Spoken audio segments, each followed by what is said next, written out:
이 식물과 포도주라고 그러는데, 그 잠언 4장 17절에는 이 어리석은 자들도 뭘 먹냐면 불의의 떡을 먹고 강포의 술을 마신다고 되어 있어요. 잠언 4장 17절에 저들은 불의의 떡을 먹고 강포의 술을 마시지만, 여기 지혜는 식물과 포도주를 주는데 떡과 포도주를 주는 거죠. 예수님이 주시는 거예요. 떡과 포도주, 영적 자양분을 줘요 우리에게. 그걸 통해서 생명을 얻도록 해주는 거예요.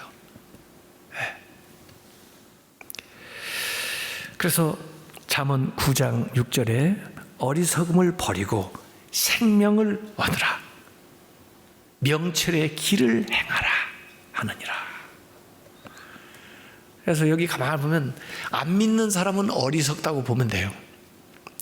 그들 보고 그걸 버리고, 불신앙을 버리고, 그리고 생명을 얻으라, 명철의 길, 그 길을 따라 행해라, 이렇게 초대를 하는 거예요. 9장 7절에서 8절 상반절까지 거만한 자를 징계하는 자는 도리어 능욕을 받고, 악인을 책망하는 자는 도리어 흠이 잡히느니라. 거만한 자를 책망하지 마라. 그가 너를 미워할까 두려우니라. 요새 말이에요, 애들이 막 길에서 담배 피고 그러면 어른들이 가서 얘기할 수 있어요, 없어요?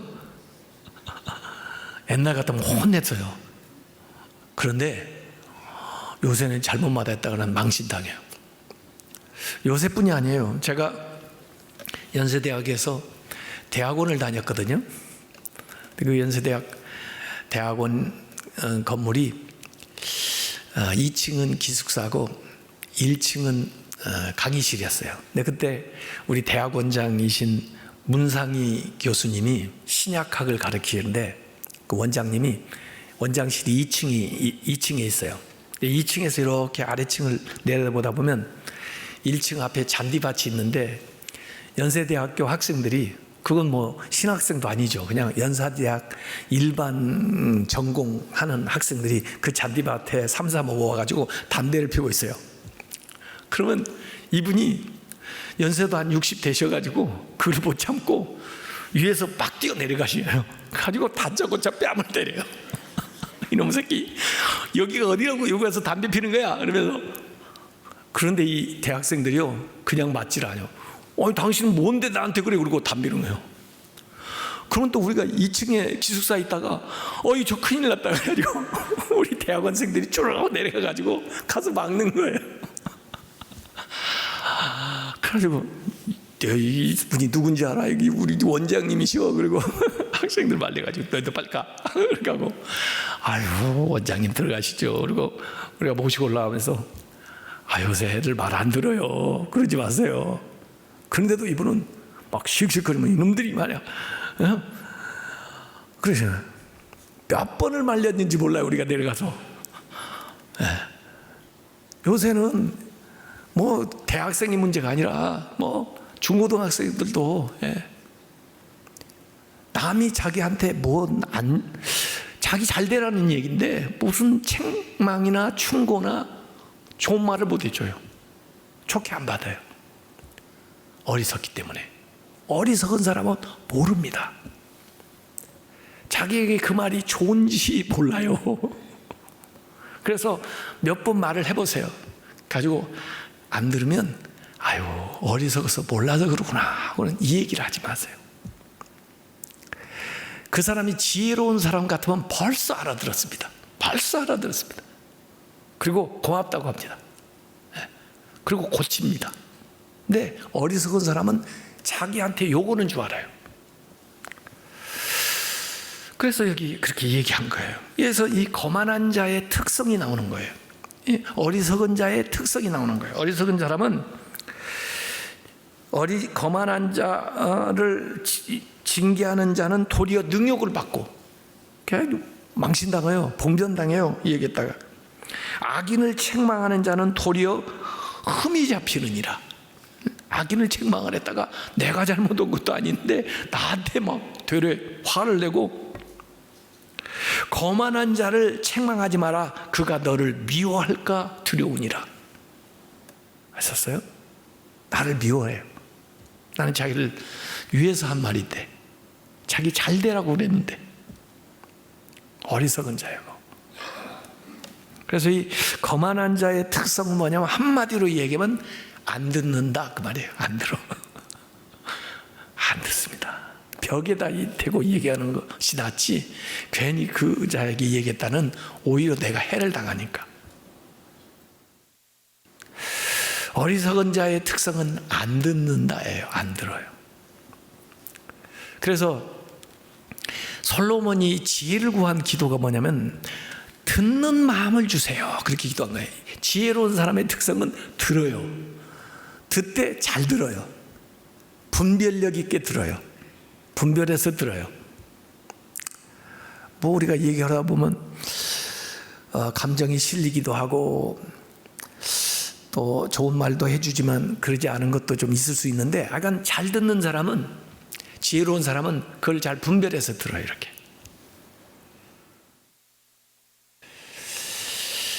이 지혜로운 사람의 특성에 대해서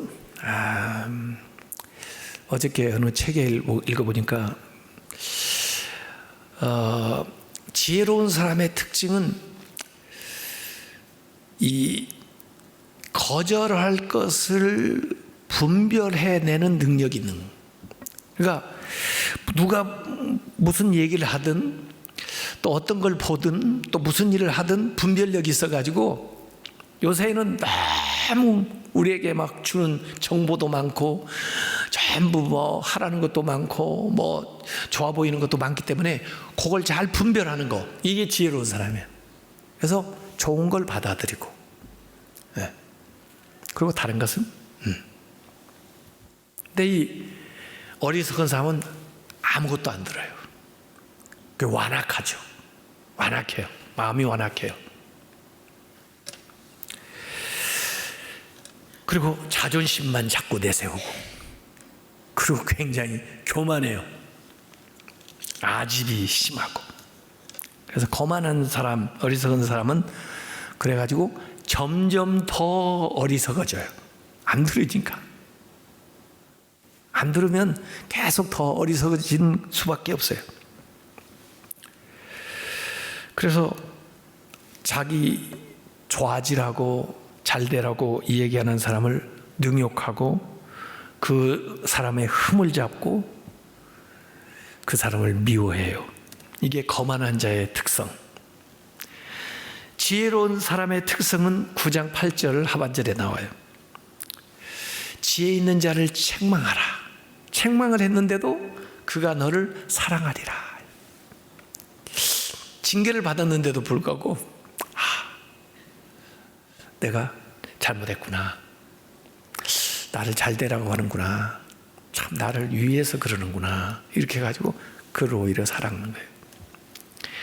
아이들 어렸을 때 애기들은 어떻게 교육을 합니까? 애들이 이성적으로 이론적으로 설명해서 알아듣기 이전에는 어떻게 애들을 교육합니까? 할 수 없이 이 징계를 할 수밖에 없어요. 때로는 매도 효과가 있을 때가 있어요. 그 나이에는. 그렇게 하는데 아유 나를 미워서 때린다 이렇게 생각하면 어리석죠. 이런 건 안 되는구나, 이렇게 하면 안 된다고 가르쳐 주는구나, 또 나를 좋은 사람 되라고 하는구나, 이렇게 받아들여야 지혜로운 아이죠. 예? 조금 아이가 좀 말을 알아들을 정도 되면은 부끄러움과 자랑스러움을 통해서 교육을 하게 되는 거예요. 이제는 육체적인 감각적인 것으로 교육을 했지만 이제는 그 아이에게 그 마음에 잘했다고 막 박수를 쳐주고 칭찬을 막 해줘. 그래가지고 아유 나를 자랑스러워 하는구나. 이런 행동은 계속 해야 되겠구나. 또 어떤 건 부끄러워. 아유, 그러면 안 되는데 왜 그랬어? 그럼 이건 하지 말아야 되겠구나.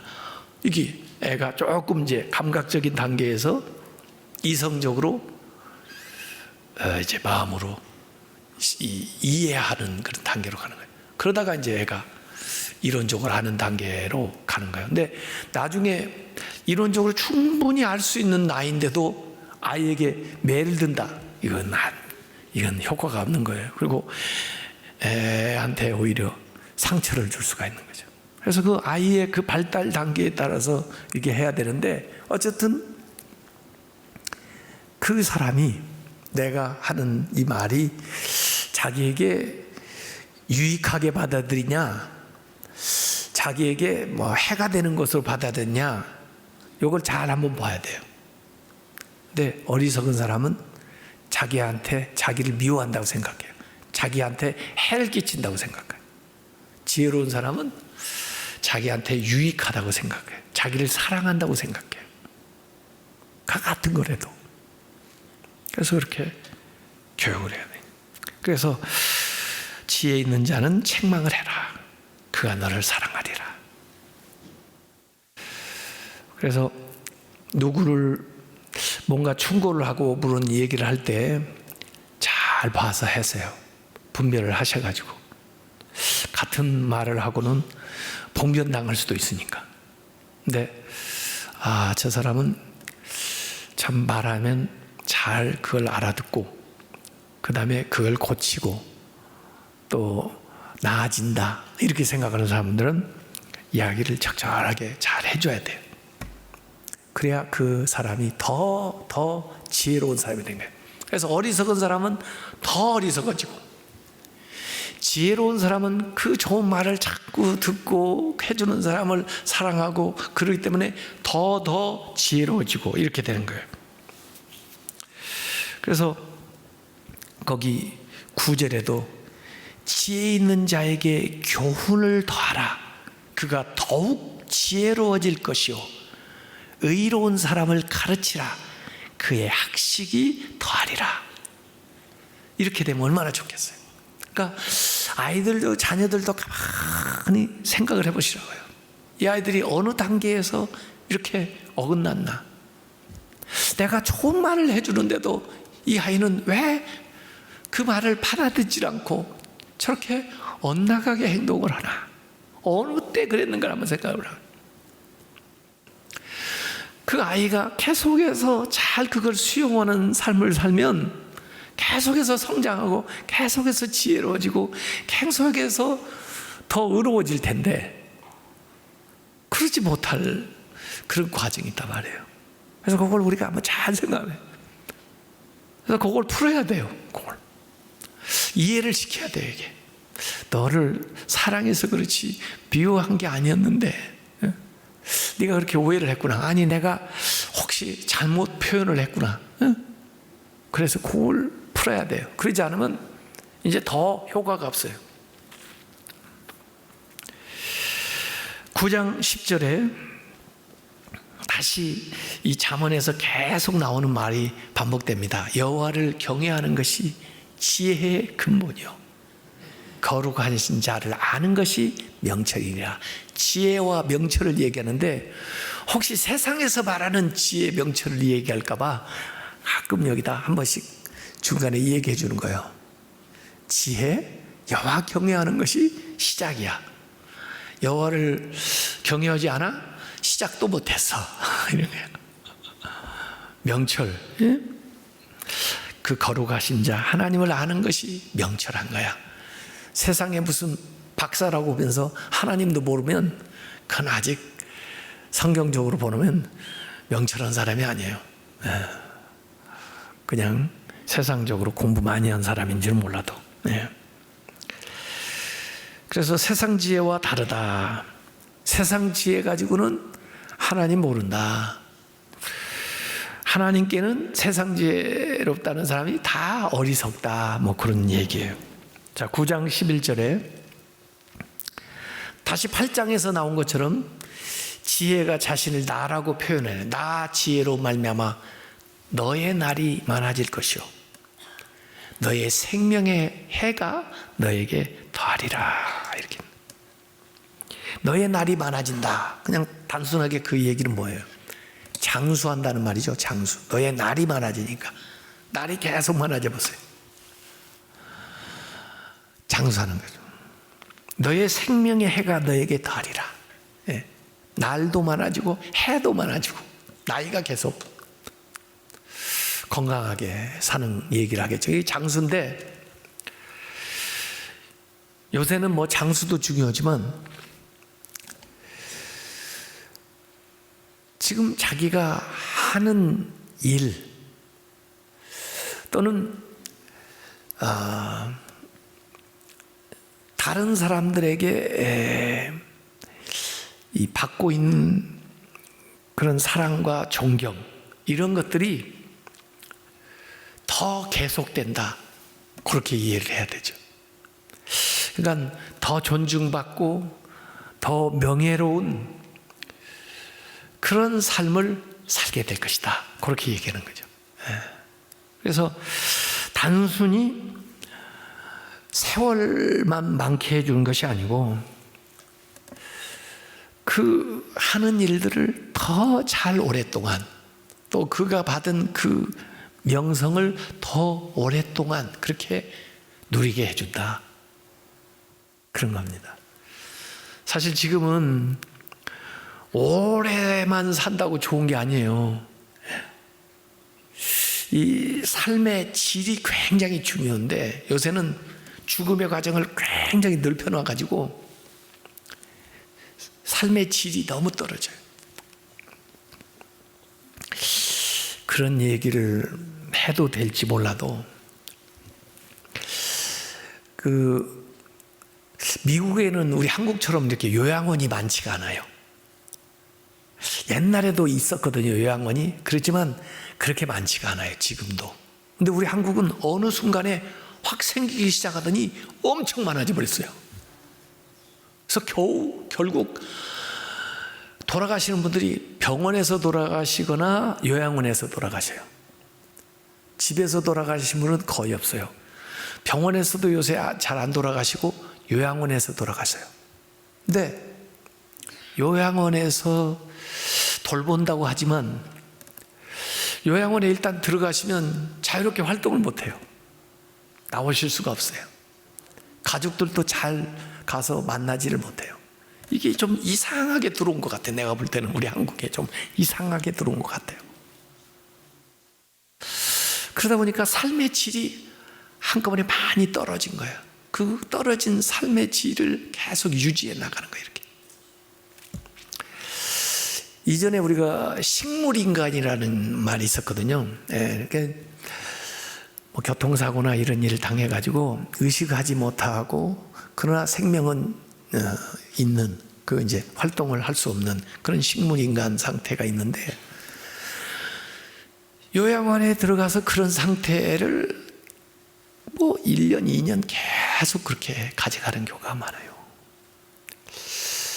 그래서 건강하실 때 미국에서는 그 리빙 윌이라고 그러는데 한국말로 뭐라고 하는지 모르겠어요. 리빙 윌, 자기 생명에 대한 자기의 유언 비슷하게 이걸 남기는 거예요. 무슨 생명 뭐라 하더라. 하여튼 제가 그 말을 잊어버렸어요. 리빙. 그래가지고 이를 적어. 내가 어느 어떤 상태에 처하게 되면 인공호흡기 같은 거 쓰지 말고 생명 연장하는 이런 것들을 하지 말고 자연적으로 죽음을 맞이할 수 있도록 해달라. 이렇게 쓰는 거예요. 왜냐하면 가족들은요 그런 거 안 써놓으면요 계속 유지하는 것이 그게 효도인 줄 알고 있을 수도 있어요. 왜냐하면 나 하늘나라 갈 거니까. 물론 안락사 같은 걸 반대는 하지만 그러나 자연적으로 우리가 죽음을 맞이할 수 있는 권리는 있어야 돼요. 근데 너무 과정을 연장을 시켜가지고 그렇게 해서 오래만 살면 뭐냐고요. 사는 동안 존엄하게, 그러면서 품위 있게, 또 의미 있게, 보람 있게 그렇게 살다 가야죠. 그렇죠? 그러지 않아요? 네, 저도 그렇게 살다 가고 싶어요. 이렇게. 근데 제가 더 생각하는 건 뭐냐면, 사람이 그래도 살면서 나름의 그 이름을 지켜왔는데 그 명예를 손상시키지 않고 명예롭게 마무리를 하는 게 참 중요한 것 같아요. 마무리를 잘못해가지고 그동안 쌓아놓은 그 좋은 이야기들이 다 훼손되는 걸 너무 많이 봤거든요. 근데 진짜 지혜로워지면 그걸 잘할 것 같아요. 지혜를 잘 받아들여가지고 지혜로운 노인이 되면은 마무리를 잘 할 수가 있을 것 같아요. 그래서 그가 심지어 죽는다 할지라도 그의 이름이 도래 좋게 남아서 그야말로 그게 그 날과 생명이 길어지는 거죠. 예수님의 생명이 뭐 일찍 끝났다고 누가 얘기해요? 예수님이 하신 일은 영원히 남아서 지금까지 이어지는 거 아니에요? 그의 날과 생명이 길지 않아요? 성경이 위대했던 인물들, 그의 날과 생명이 길지 않아요? 이건 단순히 자연적으로 오래 살아라는 얘기가 아니고 그 지혜롭게 그걸 잘 받아들였던 사람은 그 날이 많아지고 그 생명의 해가 더하다. 저는 그런 의미로 받아들이는 거예요. 그래서 지혜롭게 살았으면, 지혜롭게 마무리를 할 수 있으면, 그러면 나중에 나서도 그걸 두고두고 기억하잖아요. 제가 아까 권사님 얘기를 했잖아요. 김지영 권사님. 그분 돌아가신 지가 언젠데, 그런데도 제 기억 속에는 남아있어요. 아, 참 그 권사님 참 훌륭한 분이었는데, 참 그렇게 늘 보면 기도하는 분이었고, 어쩜 그렇게 알고 찾아와가지고 또 남들 몰래 호주머니에다 다 5,000원 집어넣어주고 갔는데, 아, 그 권사님 멋지게 기도하다 가셨네. 그분이 그렇게 멋있게 가셨으니까 언젠가는 죽었을 거 아니에요. 아쉽기는 하죠. 제가 그 장례식에 가가지고 그 장로님 권사님 보고, 아유, 임종을 못 보셔서 좀 섭섭하기나 하시겠어요. 그랬는데 그분들이 아유, 그래도 교회에서 기도하다 가셨으니까요. 근데 아침에도 그 교회 잘 다녀오신다고 그러셨는데 아주 그럴 줄 몰랐어요. 그러기는 했어도 명예롭죠. 자기 장모님을 이렇게 생각하면 명예롭고, 자기 어머니를 생각하면 참 명예롭죠. 아, 그분 훌륭해 사셔서. 네, 누가 봐도. 네, 그래. 그래서 오랫동안 아름다운 모습으로 기억이 되도록, 그게 지혜롭게 살아간 사람이요. 그 해와 날이 많아진 사람이라면. 9장 12절 결론. 네가 만일 지혜로우면 그 지혜가 너에게 유익할 것이나 네가 만일 거만하면 너 홀로 해를 당하리라. 지혜로우면 너한테 유익이고 어리석으면 너한테 해로운 거야, 이렇게 얘기하는 거야. 물론 지혜로워서 남한테 주는 유익도 많이 있겠죠. 어리석어서 남한테 끼치는 해도 크겠지만은 결과적으로는 너한테, 여기 두 가지가 얘기 나오는 거예요. 거만한 사람한테는, 오늘 읽은 본문에서 다 뽑아내면요 이렇게 나옵니다. 거만한 자는 악인이고 죽음이 있고 미움이 있고 해가 있는 거예요. 지혜로운 사람은 의인이라고 했고 생명이 있고 사랑한다고 그랬고 유익하다고 그랬어요. 그래서 거만한 사람은 계속 마이너스예요. 부정적이죠. 악인이고 죽음이고 미움이고 해요. 마이너스. 지혜 있는 사람은 플러스예요. 의인이고 생명이고 사랑과 유익이 있는 거예요. 지혜로워져야 되겠죠? 지혜. 그 지혜는 예수님이다. 하나님의 집에 거하는 것이다. 그래서 이 집에 이렇게 오라고 초대를 자꾸 하는 거예요. 하나님의 집으로 오라는 거예요. 이게 지혜의 집이에요. 이게 초대. 여기에 우리를 지혜롭게 하는 많은 것들이 준비가 되어 있어요. 우리의 기도도 그렇고 말씀도 그렇고 찬양도 그렇고 우리가 나누는 사귐도 그렇고 또 때로는 상담도 해주고 그러면서 우리가 점점 더 지혜로워지는 거예요. 그래서 여기 얘기한 대로 의로워지고 생명을 얻고 사랑스러워지고 유익을 얻게 되는 거예요. 그게 전도예요, 전도. 그래서 이 집에 사는 게 얼마나 좋은가. 하나님의 집, 나의 집. 그래서 하나님의 집을 지혜의 전당으로 만들고 여러분의 집을 정말 하나님이 거하시는 집으로 만들어 가시기를 주님의 이름으로 축원합니다.